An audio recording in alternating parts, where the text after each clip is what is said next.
Hello everyone, my name is Manoj Kumar. In this video, we will discuss about ground to ground projectile motion.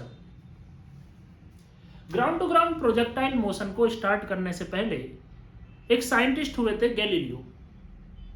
उनके बारे में मैं कुछ बताना चाहता हूं। उन्होंने प्रोजेक्टाइल मोशन से रिलेटेड क्या क्या स्टेटमेंट दिए थे। गैलीलियो स्टेटमेंट,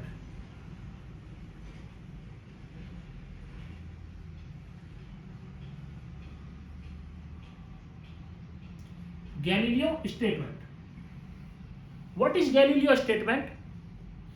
गैलीलियो ने ये बोला था कि हॉरिजॉन्टल मोशन और वर्टिकल मोशन, उन दोनों के जो कंपोनेंट्स हैं वो एक दूसरे से इंडिपेंडेंट हैं, एक दूसरे पर डिपेंड नहीं करते हैं। The components of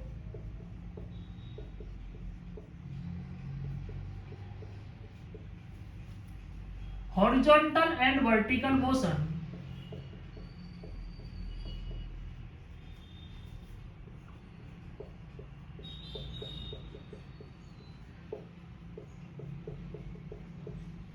are independent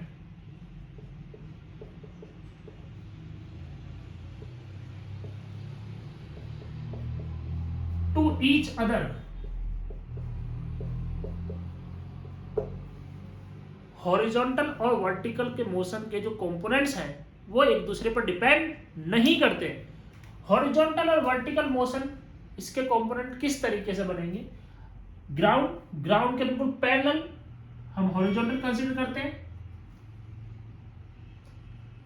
इसके बिल्कुल 90 डिग्री पर हम वर्टिकल कंसीडर करते हैं।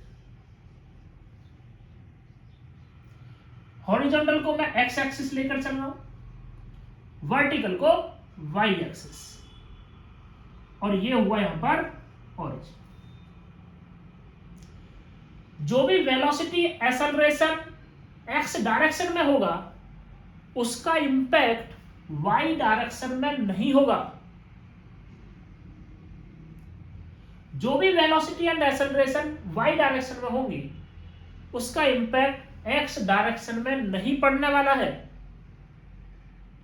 Okay, horizontal and vertical components जो रहेंगे वो इंडिपेंडेंट रहेंगे।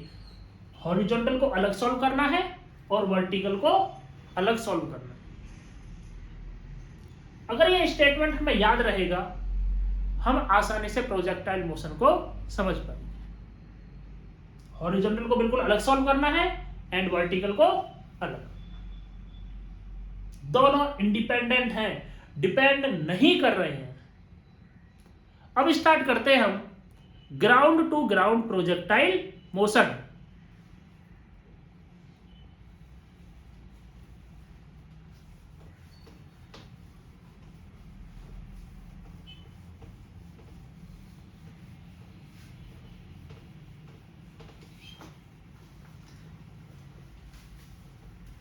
Ground to ground projectile motion,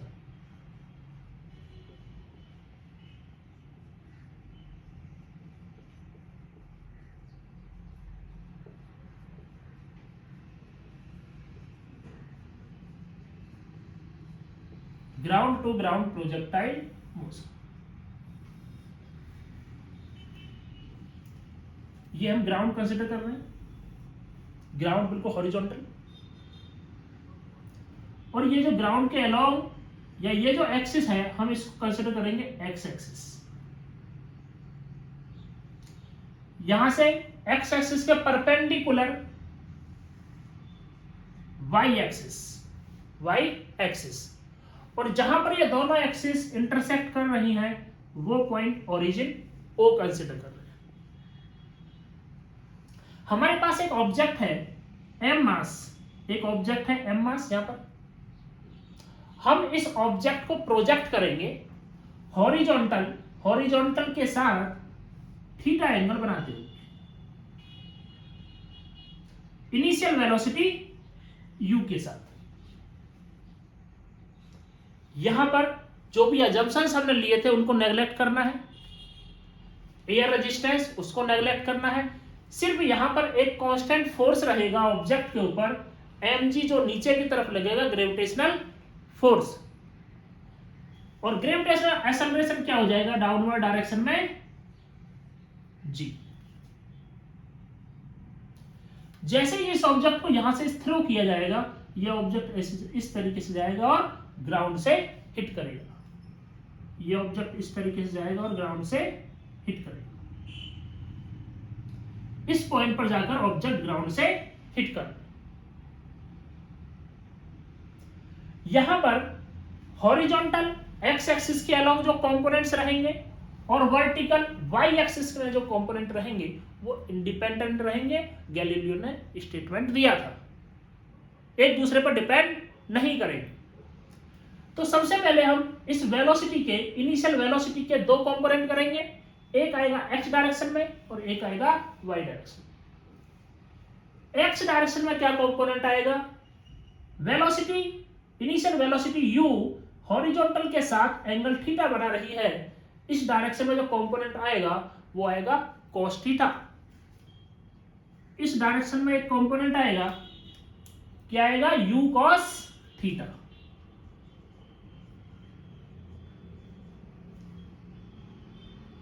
और इसके परपेंडिकुलर जो y एक्सिस के अलोंग जो होगा वेलोसिटी कंपोनेंट वो क्या होगा, वो होगा u sin theta.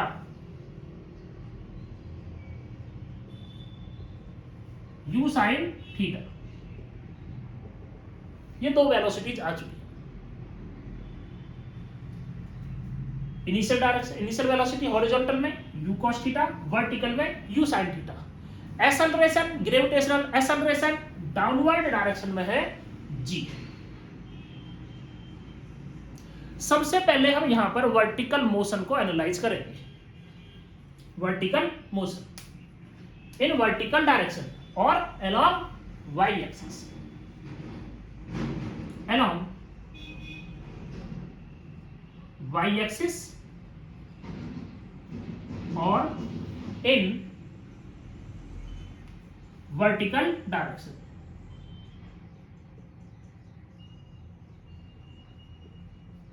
Vertical direction, vertical direction में वर्टिकल सिर्फ वर्टिकल को देखना है, हॉरिजॉन्टल को भूल जाना है, हॉरिजॉन्टल को बिल्कुल भूल जाना है, सिर्फ वर्टिकल को देखना है।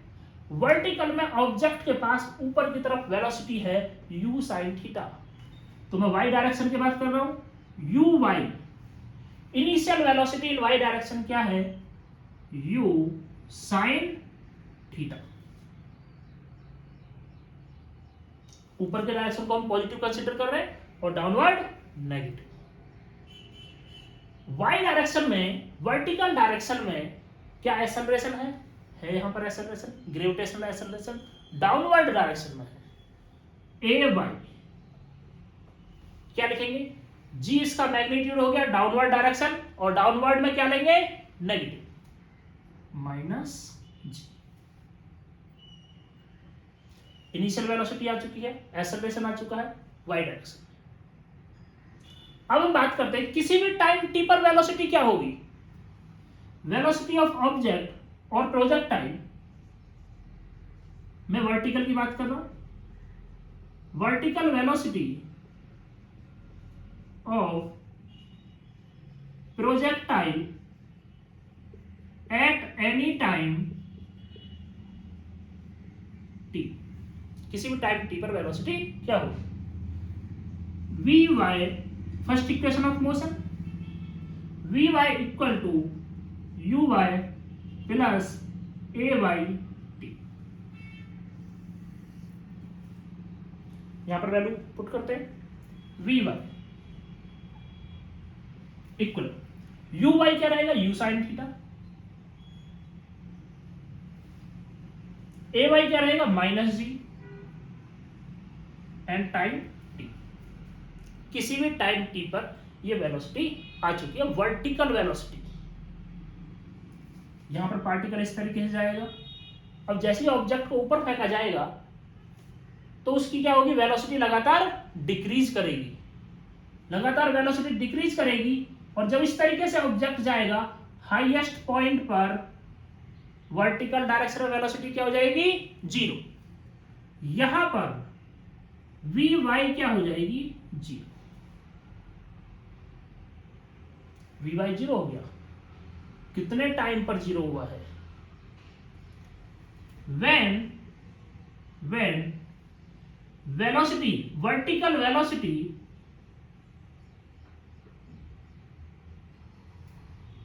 become zero. कब वेलोसिटी और जीरो हो जाएगी? तो हम जीरो पुट करते हैं और टाइम कैलकुलेट करते हैं। Zero equal to u sine theta minus g into time t. T की वैल्यू आएगी u sine theta upon g. इस टाइम में ऑब्जेक्ट यहां से सिर्फ y को देखना है, ऑब्जेक्ट यहां से u sin थीटा वेलोसिटी से ऊपर जाएगा और इस टाइम में वेलोसिटी जीरो हो गई। अब क्या होगा? ऑब्जेक्ट नीचे आएगा, ग्रेविटी नीचे की तरफ पुल करेगी, ऑब्जेक्ट नीचे आएगा। जितने टाइम में ऑब्जेक्ट ऊपर जाएगा इतने ही टाइम में ऑब्जेक्ट नीचे आएगा। तो यहां पर एक टर्म हम डिफाइन करते हैं, time of flight.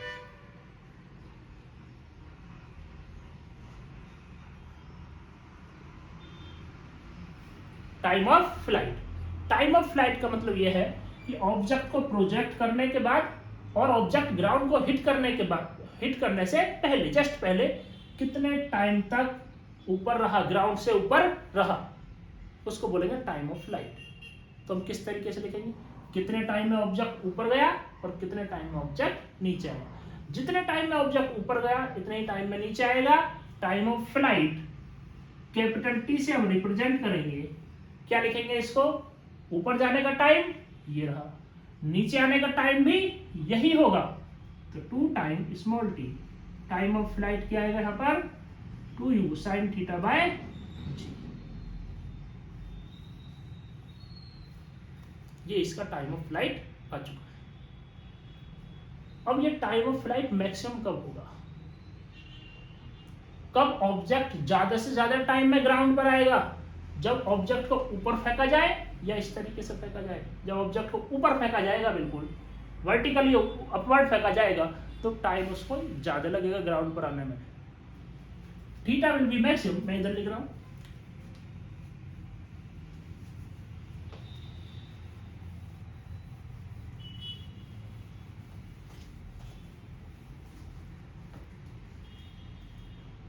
Four theta equal to 90 degree, sine 91 हो जाएगा, मैक्सिमम वैल्यू आएगी। Time of flight